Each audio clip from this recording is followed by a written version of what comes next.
आत्मा मालिक सार्थ आत्मगीता या पहिल्या खंडाचं आपण वाचन करत आहोत आणि पहिल्या भागामध्ये आपण सद्गुरुदेवांबद्दल माहिती मिळवलेली आहे. आता दुसऱ्या भागातही सद्गुरू आत्मा मालिक माऊली जंगलीदास महाराज हे कोण आहेत त्यांच्याविषयी आपण सविस्तर माहिती घेत आहोत.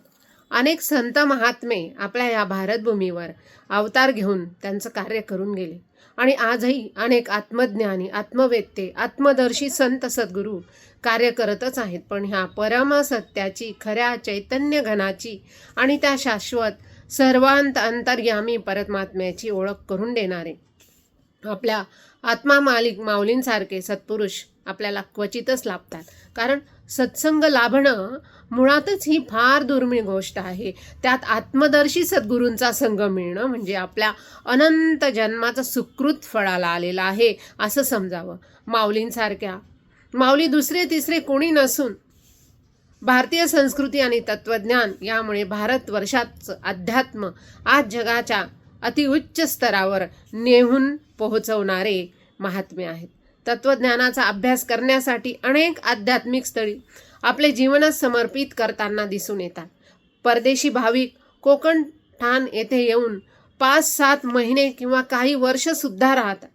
हे केवळ आत्मशांती मिळवण्यासाठी. याला कारण म्हणजे आज चालू असलेला या संत महापुरुषाच्या तपस्साधनेचा हा महायज्ञच.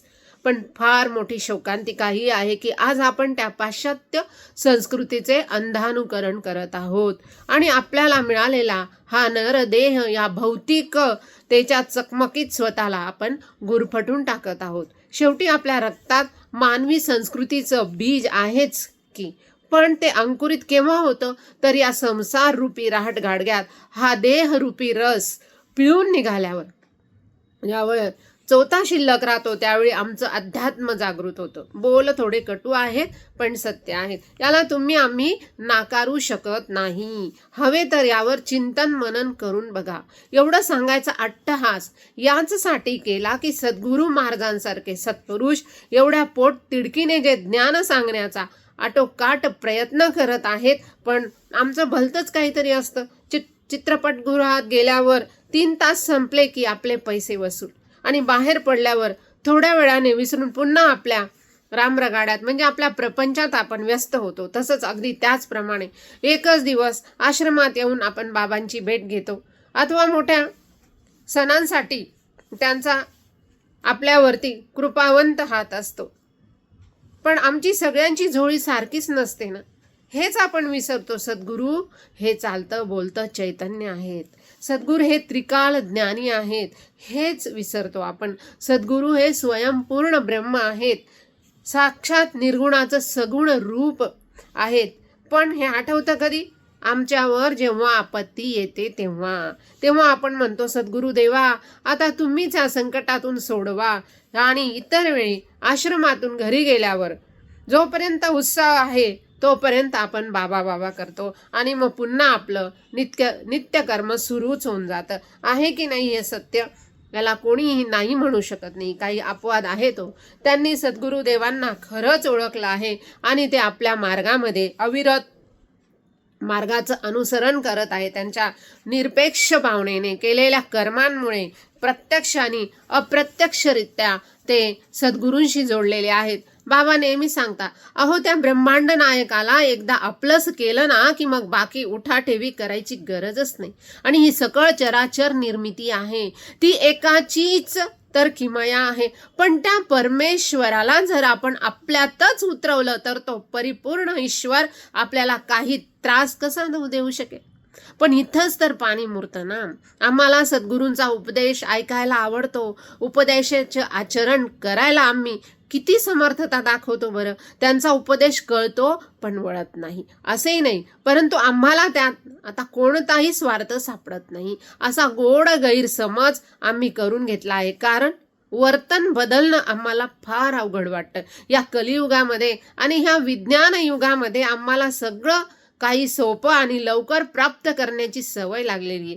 थोडं स्पष्टच बोलायचं तर आयतं खायची सवय लागलेली आहे. दे रे हरी खाटल्यावरी, अशी आमची वृत्ती झालेली आहे. हे सत्य कटू आहे, पण ते स्वीकारून बघा. सांगण्याचं तात्पर्य हेच की बाबा सांगतात, अरे ते पूर्ण परब्रह्म सच्चिदानंद स्वरूप तुझ्या आत आहे, पण ते तू स्वतःच ते आहेस. माया ममतेच्या पडद्यामुळे तू तुझी खरी ओळख विसरला आहेस.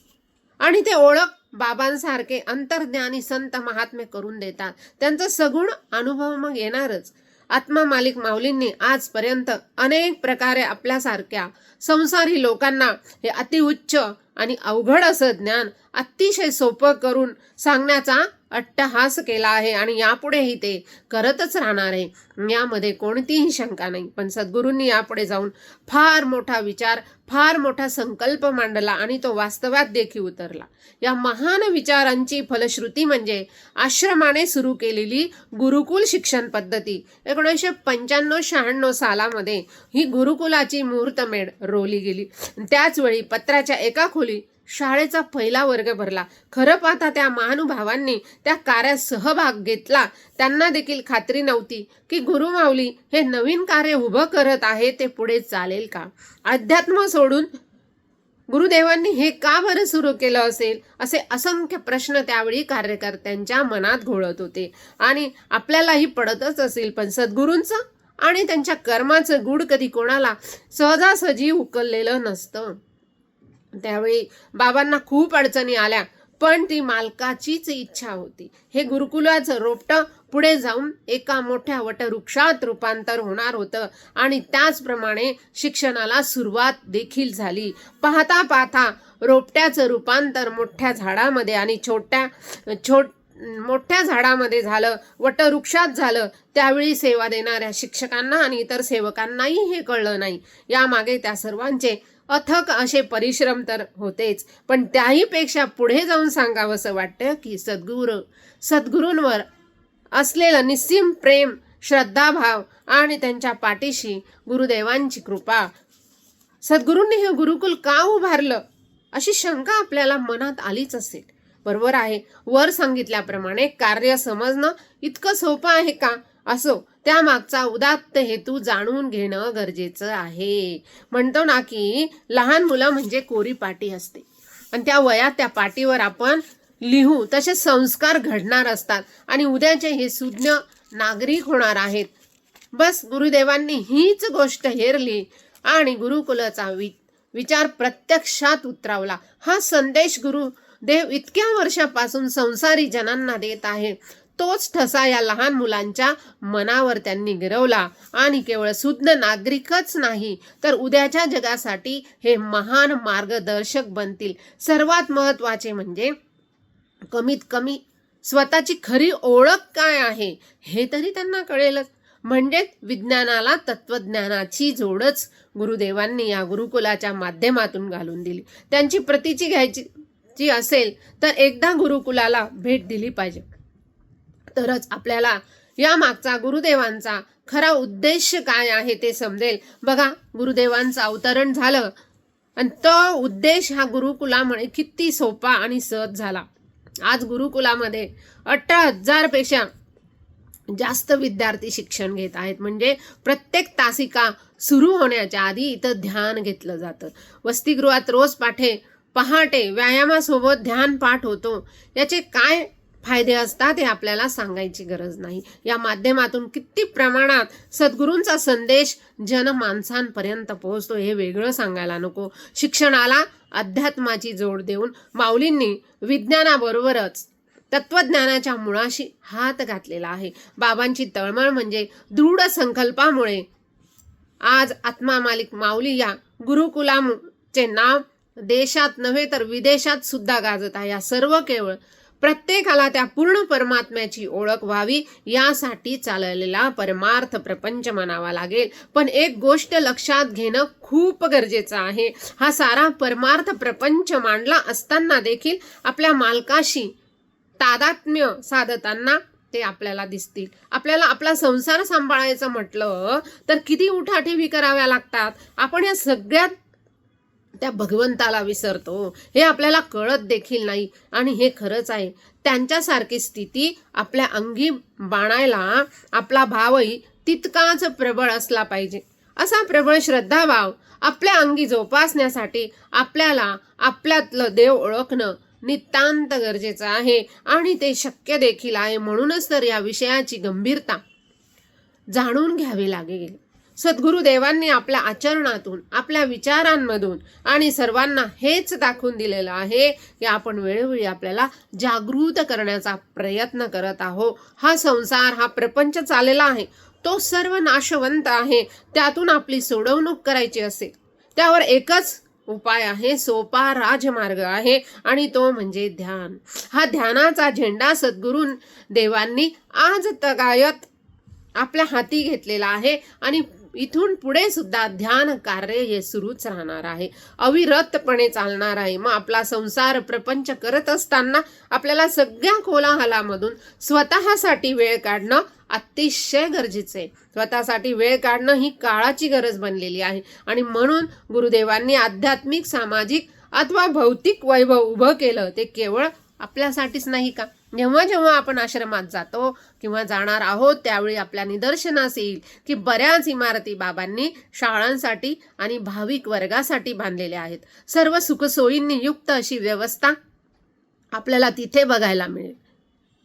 पण मला वाटतं सगळे एकदा पाहून झाल्यानंतर 5 कुटीची 65 कुटी एकदा जरूर पाहावी, ही बाबांची आहे. मगच आपल्याला कळेल की खरंच बाबांनी हे जे वैभव उभं केलं आहे आपल्यासारख्या सर्व स्तरातील भाविक माणसांसाठीच आहे. पण याचं कारण काय? इथे आल्यावर आपले पाय पुन्हा त्या संसार रूपी चिखलात रुतू नये आणि आपल्याला भाव एकाकार व्हावा, जेणेकरून तेवढ्या कालावधीसाठी का होईना आपलं चित्त, बुद्धी आणि अहंकार एकाच्या म्हणजे त्या ईश्वराच्या पायाशी स्थिर राहावे. आणि या स्थिरतेमुळे बघा डिस्चार्ज झालेली बॅटरी कशी चार्ज होते आणि आपल्यामध्ये एक चैतन्य निर्माण होतं. असा शुद्ध आणि सरळ हेतू बाबांनी या कार्याची प्रगती आज तगायत अतिशय वेगाने ठेवूनच सुरुवात केलेली आहे. गुरुदेवांच्या वैयक्तिक जीवनाबद्दल बोलायचं झालं, आपल्याला एक नवीन ग्रंथच लिहावा लागेल. त्यांचं चरित्र वर्णवायचं म्हणजे आपल्यासारख्या अनेक भाविक भक्त ज्यांच्या जीवनात बाबा एक चालता बोलता ग्रंथच आहे. मग विचार करा, गुरुदेवांचा महिमा आपण कधी शब्दात गुंफू शकू का? कदापि नाही, ते शक्यच नाही. कारण त्यांचा महिमा गद्यात उतरवायचा असेल तर अगोदर त्यांना जाणून आणि आपल्यात उतरवून घेतलं पाहिजे. मला तरी वाटतं हे लवकर शक्य नाही, कारण ते असे होईल ज्याप्रमाणे काजव्याने सूर्यासमोर चमकावे. आणि गुरुदेवांना समजणं इतकं सोपंही नाही. सारे आपल्या दैनंदिन जीवनातील काही कोडी आपल्याला सगळा जन्म जातो तरी सुटत नाही. प्रत्यक्ष परमपित्या परमेश्वराला समजून घ्यायचं आहे. त्याचं जीवनाचं वर्णन म्हणजे देहबोधाने करायचं म्हटलं तर ते कदापि शक्य होणार नाही आणि देहबोधानं तर पाहणं आणखीन कठीण होणार आहे. म्हणून तर आपला स्वतः आधी आत्मबोधावर यावं लागेल आणि सद्गुरूंना आत्मबोधावरूनच पाहावं लागेल. तर काय, थोडाफार बोध झाला तर होईल. इथे थोडा तोडका मोडका प्रयत्न आहे, कारण सद्गुरुदेवांची बांधणी आपण शब्दरूपात करणे म्हणजे त्यांच्या विशालतेला, त्यांच्या महानतेला आणि त्यांच्या विश्वात्मक तत्वाला एक मर्यादेमध्ये बांधण्यासारखं होईल. अशा या गद्य माध्यमातून आपल्याला त्यांचं चारित्र्य आपल्यात मुरवता येईल. म्हणून हा थोडासा प्रयत्न गद्य पंक्तींच्या माध्यमातून मांडण्याचा, थोडा लहान तोंडी मोठा घास घेण्याचा प्रयत्न इथे केला. एवढ्या सोप्या शब्दात सांगण्याचं तात्पर्य म्हणजे सद्गुरूंचे जीवन काही एका प्रसंगात किंवा एका भेटीत अनुभवण्याचे आकलन नाही. त्याकरता कितीतरी जन्म उतराई व्हावं लागेल आणि हेही सांगता येत नाही. म्हणून हा ग्रंथ पसारा मांडलेला आहे की कमीत कमी आपल्याला गुरुदेवांची थोडी तोंड ओळख तरी होईल, जेणेकरून आपल्या जन्माचं सार्थक होईल. गुरुदेवांचे अतिशय जवळचे आणि सुरुवातीपासूनच्या कार्यातील अनेक सेवक, साधक, संत पदाला पोहोचलेले व्यक्तिमत्व आपण या कार्यात पाहिले, ऐकले, पाहत आहोत. त्यांचा देखील फार मोलाचा वाटा या विश्वात्मक विकासाला लाभलेला आहे. त्यांचा नामोल्लेख करायचा म्हणजे देखील एक लेखणी संपेल, म्हणून त्यांच्या कार्यातील स्थानच आपल्याला सर्व सांगून जाते. ज्यांनी आपले सर्वस्व सद्गुरूंच्या चरणी अर्पित केले, त्यामुळे सद्गुरूंनी त्यांना या जन्म मरणाच्या चक्रातून कायमचं मुक्त करून निजधामामध्ये स्थित केले. असे स्थान जिथून परत येणे नाही आणि जाणे नाही, फक्त आनंद आणि आनंदच आहे. त्याचप्रमाणे वर्तमानात देखील अनेक गुरुदेवांचे शिलेदार आहेत. आजही गुरुदेवांसाठी आपलं सर्वस्व अर्पण करून त्यांचे जीवन सद्गुरू रूप बनवू पाहत आहेत. काही वेळेला अशा काही महानुभावांचं जीवन पाहिलं तर गुरुदेवांवरील प्रेम, गुरुदेवांचं त्यांच्यावरील प्रेम पाहून मनाला खरंच हेवा वाटतो. पण हिंदीत हे वाक्य आहे ना, कुछ पाने के लिए कुछ खोना पडता आहे. मग त्यांनी असं काय बरं अर्पण केलं असेल गुरुदेवांवर, त्यांच्यावर एवढी काय मर्जी झाली, एक चिंतनाचा विषय आहे. आणि इथे सगळं सांगत बसलं तर गद्य बाजूलाच राहील. तर त्यासाठी मला सतत आश्रमात येऊन सद्गुरू आणि त्यांचं कार्य याविषयी जाणून घ्यावं लागेल. तेव्हाच खरं तर हा प्रपंच मांडला आहे त्याचे काहीतरी सार्थक होईल असा विश्वास आहे. पुढे लिहिलेल्या गद्य रचनेत गुरुदेवांसोबतचे अनेक प्रसंग आध्यात्मिक स्तरावरती पडताळून पाहणार आहोत. त्याचबरोबर गुरुदेवांच्या अमृत वचनांचा देखील आपल्याला अनुभव घ्यायचा आहे. इथे शब्द जरी आपले वाटले तरी बोल केवळ गुरुदेवांचे आहेत. प्रत्येक वेळी गुरुदेवांनीच त्या प्रत्येक वाक्याचे शब्दाचं सविस्तर विवरण आपल्याला समजावं म्हणून आणखीनच सोपं आणि सहज करून सांगितलेले आहे. यात शेकडो प्रसंग आहे. आपल्यात खरं तर काहीतरी नवचैतन्य निर्माण होईल असा ठाम विश्वास आहे आणि कारागीर त्याची कारागिरी दाखवणारच. फक्त गरज आहे ती कलाकृती घ्यायची आणि सांभाळायची. आपली तयारी आहे की नाही हे तपासायची. कशी? तशी तयारी नसेल तर तन, मन आणि धन या माध्यमातून आपण देखील कामाला लागलं पाहिजे, नाही का? कारण कसं आहे बघा, जर 5वी इयत्तेचा अभ्यास आपण करत आहोत आणि लगेच काही आपण पदवीचा अभ्यासक्रम करत नाही ना. अभ्यासाला आपल्याला एक एक वर्ग, त्याची वार्षिक परीक्षा, निकालावर सर्व काही अवलंबून असतं. आणि मग प्रत्येक वर्षी पास व्हायचं असेल तर आपल्याला वर्षभर अभ्यास करावा लागतो. मोठी गंमत आहे बघा भौतिक जगाची. जो अभ्यास आपण इतकी वर्ष करतो त्यातील एक अक्षर देखील आपल्याला दैनंदिन जीवनामध्ये कार्यास अनुभवास येत नाही. याला मग कशावर, कोणावर टीका वगैरे नाही करायची, पण हे सत्य आहे की नाही याचा विचार आपण नक्कीच करूया. या उलट अध्यात्माचा हा अभ्यासक्रम सद्गुरू कृपा असेल तर अतिशय सोपा होऊन जातो आणि आयुष्यभर हाच अभ्यास आपली जीवन नौका पैल तीरावर नेतो. इथे मिळालेलं जे शिक्षण आहे जीवनाचा प्रत्येक क्षणी ते कामी येतं. जीवन आपोआप आपलं सुखी होतं, समाधानी होतं. या उलट भौतिकतेत प्रत्येक क्षणाला खाटाटोपी कराव्या लागतात. अध्यात्म सगळ्या खाटाटोपी शांत करतं. सगळी खटपट चटपट अनायासे दूर होऊन पटपट आपण आपल्यासाठी मोकळं होतो. तो आत्मानंद, ब्रह्मानंद, निजानंद, परमानंद आणि सच्चिदानंद घेण्यासाठी परमात्मा आपल्याला मोकळं करतो. म्हणजे या भौतिकतेची चिंता करण्यापेक्षा अलौकिकाचं चिंतन केलं म्हणजे साऱ्या चिंता, भय, आशा, आकांक्षा तोच दूर करतो. उदाहरण घ्यायचं झालं तर गुरुदेवांचं उदाहरण किती बोलकं आणि साक्षात आहे. आपल्याला कळेलच त्यांनी भौतिकतेचा कधी डांगोरा पिटला का, की हे सगळं वैभव उभं करण्यासाठी खटपटी केल्या नाही. त्यांनी फक्त आणि फक्त त्या परमेश्वराचं अखंड चिंतन केलं. नामस्मरण, अध्ययन, ध्यान केलं. त्या परमेश्वराने सगळी सुख गुरुदेवांच्या पायाशी आणून उभी केली. कोणती डिग्री घ्यावी लागली का हो गुरुदेवांना हे सगळं करण्यासाठी? कोणतीही डिग्री नाही, केवळ आत्मज्ञान ही सर्वोच्च डिग्री. मग या आत्मज्ञानापायी जगातील सगळ्या आणि सर्वोच्च डिग्र्या केवळ देखील नतमस्तक होता. या प्रत्यक्ष आमचा अनुभव आहे आणि आपल्याला देखील तो येईल. पण अट एकच आहे, ती म्हणजे स्वतःला ओळखण्याची, स्वतःमधील सुप्त शक्तींना जाणून घेण्याची, स्वतःमधील अंतरात्म्याला जाणून घेण्याची आणि स्वतःमधील आत्मविश्वास जाणून घेण्याची. हे सगळं केवळ आपल्याला सद्गुरू चरणी सहज आणि सोप्या मार्गाने साध्य होणार आहे.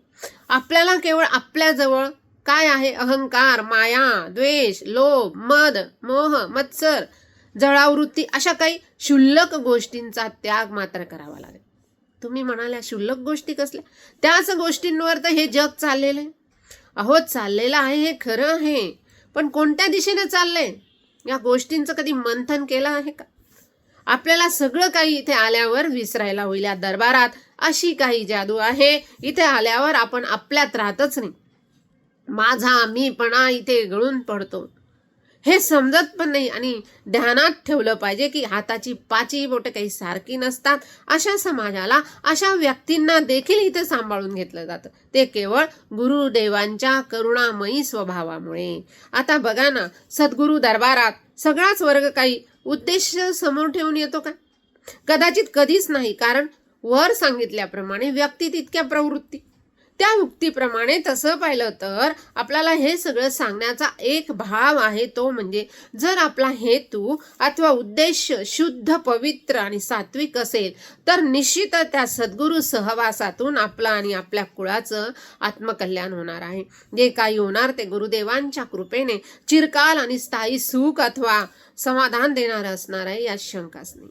मग या सद्गुरू सानिध्यामध्ये कसं यावं याचं देखील ही समज माणसाला आली पाहिजे. जर आपली झोळीच फाटकी असेल, मग अंतरात फार दृढ श्रद्धाभाव, पराकोटीची तळमळ असेल ना, तर त्यांच्या समोर गेलो तर सगळं मिळालेलं त्या फाटक्या झोळीतून गळून पडणार नाही का? मग संपूर्ण भावे शरण होऊन गेलो तर अपेक्षेचाही काहीतरी अलौकिक कधी पदरात पडेल हे आपल्याला कळणार सुद्धा नाही. म्हणून प्रस्तुत प्रकरणातून आपल्याला हेच समजून घ्यायचं आहे. समजून घेताना गुरुदेवांचा उद्देश आत्मज्ञान, आत्मप्राप्ती, मोक्ष, जन्म मरणातून सुटका, सद्गुरू, संसार आणि परमार्थ या अशा अनेक गोष्टींचा विचार करायचा आहे.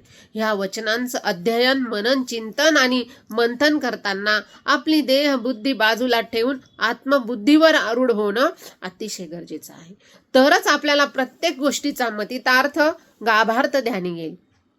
असाच आपल्या मनी उतरेल. आणि हा गद्य पसारा आपल्यासमोर मांडला आहे. आपले शब्द न शब्द गुरुदेवांचे आहेत. त्यामुळे इकडे पाहताना, या प्रकरणाचा विचार करताना आपणास सद्गुरुदेवांनाच समोर उभं करावं लागेल.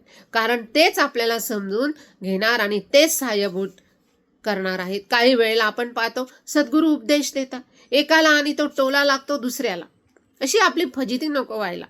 आपण वाचन, मनन, अध्ययन करायचं एक आणि त्याचा मतितार्थ निघायचा दुसराच. म्हणून प्रत्येक विषय हा मुळापासून समजला तरच पुढच्या विषयाला हात घातला पाहिजे. सद्गुरू तत्व काय आहे आणि हे समजायला, अंगी मुरवायला हे सहज शक्य होतं.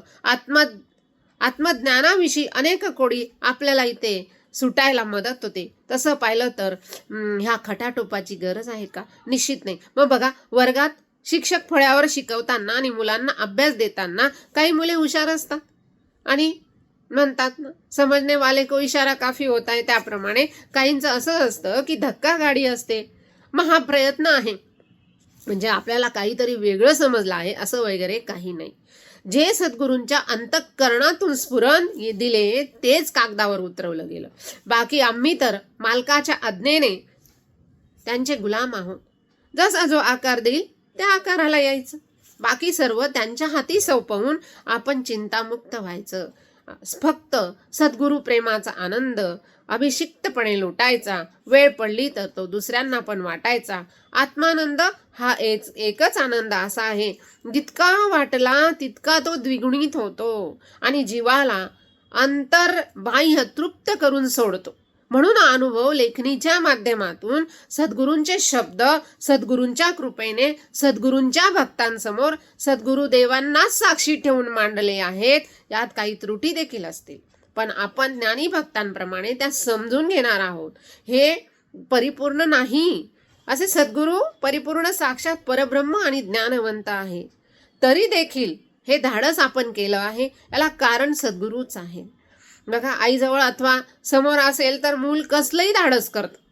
अगदी एखादी गोष्ट त्याच्या आवाक्यात नसली तरीही. मग आईचं पाठबळ असेल ना तर ते निर्धास्तपणे आपण करतो. तो सिद्धांत इथे देखील लागू आहे, हे विसरून चालणार नाही. शेवटी करता करविता तो सद्गुरू राया आहे. सदरच्या विषयाचं निरूपण करताना अनेक विषयांना हात घातलेले आहे, ज्याप्रमाणे हे प्रसंग म्हणजे अथवा अनेक मिळूनच तयार होणार आहे अथवा उतरवले जाणार आहेत. मग यात गुरुदेवांच्या कार्याचं अनेक संत, साधक, संन्यासी, भाविक यांचा समावेश आहे आणि प्रसंगांना मूर्त रूप आणि चैतन्य मिळणार आहे. तसे म्हटलं त्या प्रत्येकाचा नामोल्लेख केला तर ते न्यायसंगत होणार नाही, खूप मोठी यादी होईल. मग आपण हे गद्य उभे करत आहोत आत्ताच्या वर्तमानात. गुरुदेवांचं कार्य हे जवळजवळ 50 ते 60 वर्षापासून सुरू आहे.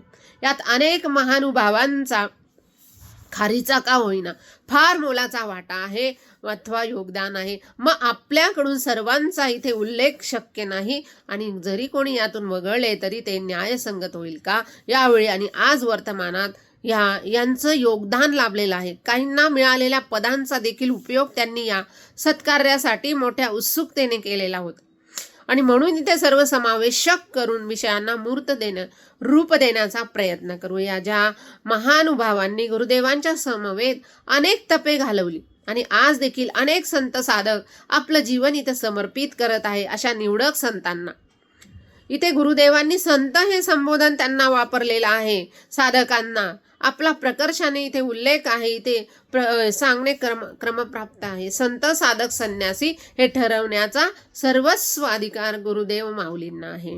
त्यामुळे त्यात कुठलाही कमीपणा अथवा मोठेपणा नाही, हे ध्यानी घेतलं पाहिजे. तसं पाहिलं तर त्यांच्यासाठी सर्वच आत्मरूप आणि देवस्वरूप आहे. जे सुज्ञ आहे, समजदार आहे, त्यांना या गोष्टीचा काहीही फरक पडणार नाही. खरंच अध्यात्माचा अनुभव घेतला अथवा जे घेत आहे त्यांना आपल्या या समर्थनाचा आशय किंचित समजला आणि उमजलाही असेल असा विश्वास आहे.